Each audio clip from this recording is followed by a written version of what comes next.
Hello दोस्तों, नमस्कार दोस्तों, स्वागत है आप सभी का। इस वीडियो में हम बात कर रहे हैं कई बड़ी और लेटेस्ट अपडेट के बारे में जो कि संबंधित है 17,000 नई शिक्षक भर्ती को लेकर बिग न्यूज़ के बारे में। साथ ही साथ हम बात करेंगे नई शिक्षक भर्ती को लेकर जारी कार्यक्रम के बारे में। इसके अलावा 6,000 पदों पर प्रिंसिपल शिक्षकों की नई भर्ती को लेकर, देश भर में पहली बार एक साथ चुनाव को लेकर, साथ ही साथ आरओ एआरओ, इसके अलावा और भी तमाम भर्तियों की लेटेस्ट अपडेट, एक एक करके सारी अपडेट हम कवर करें। उससे पहले आप लोग चैनल को सब्सक्राइब करके बेल आइकन को दबा लें और वीडियो को लाइक कर दें, जिससे कि आपको रियल ऑथेंटिक जानकारी ऑनलाइन अड्डा फॉर स्टडी यूट्यूब चैनल से मिलती रहे। शुरुआत करते हैं सबसे पहली अपडेट के साथ। आगे बढ़ने से पहले हम बात करें उत्तर प्रदेश बीएड प्रवेश परीक्षा की बेस्ट बुक के बारे में, जो कि चक्षु प्रकाशन की है, जो कि आप सभी को देखने के लिए मिलती है आपके संपूर्ण पाठ्यक्रम पर आधारित स्टडी गाइड बुक, जिसमें आपको 2700 से ज़्यादा महत्वपूर्ण क्वेश्चन और 7 सॉल्व पेपर भी देखने के लिए मिलते हैं। इस बुक के अंदर आप सभी को जो भी मिलता है वो सीधे तौर पर आपके आने वाले पेपर यानी कि एग्जाम के लिए काफ़ी महत्वपूर्ण है। यानी कि 100% आप सभी के सिलेबस पर आधारित मोस्ट एक्सपेक्टेड क्वेश्चंस और उन सभी क्वेश्चन की सटीक उत्तरमाला व्याख्यात्मक हल के साथ, जैसा कि आप लोग अपनी स्क्रीन पर देख सकते हैं। इन बुक को आप अमेजोन या फ्लिपकार्ट से परचेज कर सकते हैं। दोनों के लिंक वीडियो की डिस्क्रिप्शन में भी हैं। साथ ही चक्षु प्रकाशन का स्टडी गाइड के साथ में प्रैक्टिस सेट भी आता है, इसको भी आप परचेस करके अपनी तैयारी और भी मजबूत कर सकते हैं। दोनों को लिंक आपको वीडियो की डिस्क्रिप्शन में या फिर फ्लिपकार्ट, अमेजोन या स्नैपडील से परचेस कर सकते हैं, या अपने नज़दीकी स्टोर से। अपनी बेस्ट प्रिपरेशन के लिए आज ही परचेस करें, लिंक वीडियो की डिस्क्रिप्शन में है। तो चलिए शुरुआत करते हैं अपनी पहली अपडेट के बारे में। दोस्तों, जैसा कि आप जानते हैं कि हमारे देश के अंदर एक तरफ अगर बेरोजगार को नौकरी देनी हो, दूसरी तरफ यहाँ पे हमें कराने हो चुनाव, तो निश्चित तौर पे हमारे देश के अंदर प्राथमिकता हर सरकार की यही देखने के लिए मिलती है कि चाहे उनको कहीं ना कहीं नौकरी मिले या ना मिले, लेकिन चुनाव यानी कि अपनी नौकरी सिक्योर करने की कोशिश उनकी तरफ से हमेशा की जाती रही है। और इसके चक्कर में वो हमेशा कहीं ना कहीं ये प्रयास करते रहते हैं कि यहाँ पे जो नौकरी आप सभी को मिलनी चाहिए वो मिले ना मिले, लेकिन चुनाव अपने समय पे हो जाने चाहिए। लेकिन चुनाव को लेकर अब कुछ अलग अलग चीज़ें आप सभी के सामने निकल कर आ रही हैं, और वो चीज़ आप सभी के लिए सबसे महत्वपूर्ण है। वो है देश भर में पहली बार एक साथ चुनाव को लेकर, साथ ही साथ किस साल से देखने के लिए मिलेंगे, इसको लेकर भी यहाँ पे जानकारी दी गई है, जिसको लेकर यहाँ पे भी देखने के लिए मिल जाएगा कि साल 2029 में देश भर में पहली बार हो सकते हैं एक साथ चुनाव। सब कुछ सही रहा तो साल 2029 में एक राष्ट्र एक चुनाव की योजना पर अमल आ सकता है। सूत्रों के अनुसार विधि आयोग संविधान के एक राष्ट्र एक चुनाव का एक नया अध्याय जोड़ने को और 2029 के मध्य तक देश भर में लोकसभा, राज्यसभा, विधानसभा और स्थानीय निकाय चुनाव के एक साथ चुनाव लोकतांत्रिक प्रक्रिया की सिफारिश कर सकता है। सूत्रों का कहा है कि यहाँ पर जो जस्टिस ऋतुराज अवस्थी की अध्यक्षता वाली आयोग एक साथ चुनावों को नया अध्यक्ष या खंड जोड़ने के लिए संविधान में संशोधन की सिफारिश करेगा। आयोग के अगले 5 वर्षों में 3 चरणों में विधानसभाओं के कार्यकालों के एक साथ कराने की सिफारिश करेगा, ताकि देश भर में पहली बार एक साथ चुनाव मई-जून 2029 में 19वीं लोकसभा चुनाव के साथ ही हो सकेंगे। सूत्रों ने बताया है कि संविधान के नया अध्याय और एक साथ चुनाव की स्थिरता और लोकसभा, राज्यसभा, विधानसभाओं के पंचायत और नगर पालिकाओं के लिए समान मतदाता सूची संबंधित मुद्दे पर शामिल होंगे, ताकि त्रिस्तरीय चुनाव एक साथ एवं एक ही बार में हो सकें।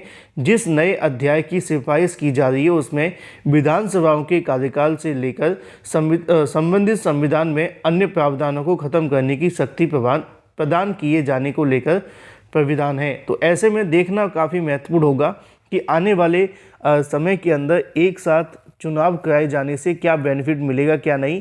लेकिन ये कितना पॉजिटिव है कितना नहीं, इस पर किसी और दिन हम बात करेंगे।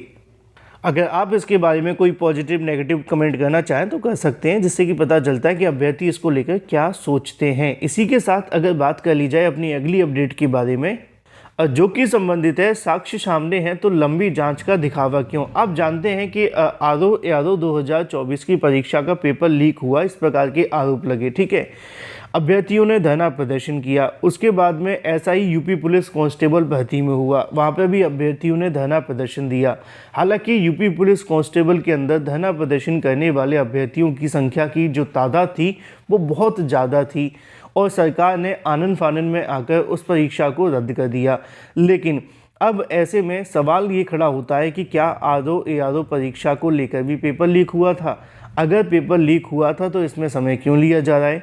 अभ्यर्थियों का कहना है कि ये परीक्षा उससे पहले ही करवाई गई थी, लगभग 11 के आसपास आपकी परीक्षा थी और अभ्यर्थियों का दावा ये है कि 11 तारीख से पहले ही पेपर लीक हो गया था। अगर मैं आपको यहाँ पर दिखाना चाहूँ तो यहाँ पे देखने के लिए मिलेगा कि अभ्यर्थियों का दावा है कि 11 तारीख से पहले ही आपका जो पेपर है वो लीक हो गया था। तो छात्रों का दावा निश्चित तौर पर साफ है कि जो परीक्षा का पेपर है वो पहले ही लीक हो गया था। अब यहाँ पर दावा ये किया जा रहा है अभ्यर्थियों के माध्यम से, अगर ऐसा था तो इस प्रकार की कहीं न कहीं जो भेड़चाल है वो क्यों की जा रही है अभ्यर्थियों के साथ में? आपकी क्या राय है वो महत्वपूर्ण है, कमेंट करके बताएं। चलिए बात कर लेते हैं अपनी अगली अपडेट के बारे में जो कि संबंधित है 17,000 नई शिक्षक भर्ती को लेकर, साथ ही साथ नई शिक्षक भर्ती को लेकर घोषित कार्यक्रम के बारे में और 6,000 पदों पर प्रिंसिपल शिक्षक भर्ती को लेकर। इस पर बात की जाए तो यहाँ पे पहली अपडेट आप सभी के सामने 17,000 शिक्षक भर्ती को लेकर है। उत्तर प्रदेश में नई प्राइमरी शिक्षक भर्ती का इंतजार करने वाले अभ्यर्थियों के माध्यम से अब सीधे तौर पे कहीं न कहीं अभ्यर्थी प्रयास कर रहे हैं कि नई प्राथमिक शिक्षक भर्ती का जो विज्ञापन है वो जारी किया जाए।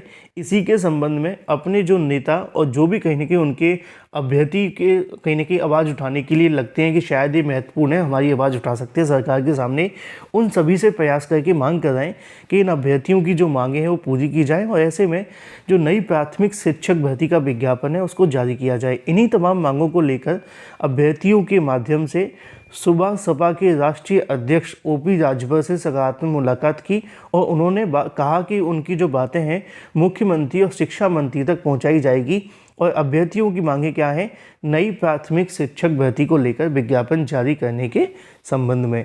फिलहाल ये तो बात हो जाती है 17,000 शिक्षक भर्ती के बारे में। अगली अपडेट है नई शिक्षक भर्ती को लेकर घोषित कार्यक्रम के बारे में। नई शिक्षक भर्ती को लेकर कार्यक्रम घोषित कर दिया गया है और ये जो शिक्षक भर्ती है वो उच्च माध्यमिक विद्यालयों में 6,061 पदों पर प्रधानाध्यापक की नियुक्ति होगी। सवाल मन में आपके हो सकता है कि कहाँ से आ रही है भर्ती, तो आप जानते हैं कि अभी एक राज्य तो ऐसा है जहाँ पे भर्तियों को लेकर बारिश है और एक राज्य ऐसा है जहाँ सूखा है। तो सूखे की बात करने नाम भी लेना बेकार है।